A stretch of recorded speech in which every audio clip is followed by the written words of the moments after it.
SP আবার আমাকে খুন করার জন্য ঠিকে নিয়ে এসছে।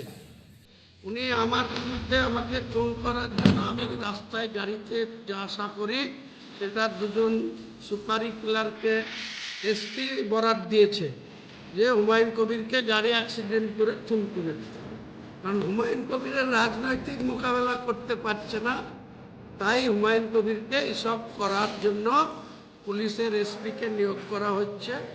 অপেক্ষা করুন, আজ 10ই ফেব্রুয়ারি, 28শে ফেব্রুয়ারি আসতে দিন। ইলেকশন কমিশন ইলেকশনের শিডিউল ডিক্লেয়ার করুক। এসপি মুর্শিদাবাদ কোথায় থাকে, ওসি লালগোলা অতনু দাস কোথায় থাকে, মুর্শিদাবাদের প্রশাসন কোথায় থাকে, এটা আমার চ্যালেঞ্জ।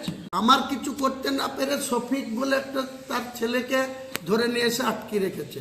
আমি আইসিকে বলেছি যদি না ছাড়ে, কালকে বাবরি মসজিদের ভিত্তি স্থাপন তো আগেই হয়ে আছে, কাজ শুরু করব, করে লাখ লোক গিয়ে বেলডাঙ্গা থানা ঘিরব, দেখবো এসপির কতটা দম আছে আর বেলডাঙ্গা আইসির কতটা দম আছে। কালকেই ঘিরব বেলডাঙ্গার আইসিকে, যদি ওই শফিকের ছেলেকে না ছাড়ে। কালকে এক একটা ইট খুলবো বেলডাঙ্গা থানা, এক একটা ইট খুলে নেব, কত গুলি আছে, কটা চালাবে, আর বেলডাঙ্গা থানার ইট কালকে খুলবো। আইসির সাথে বোঝাপড়া করব, এসডিপিওর সাথে বোঝাপড়া করব কালকে।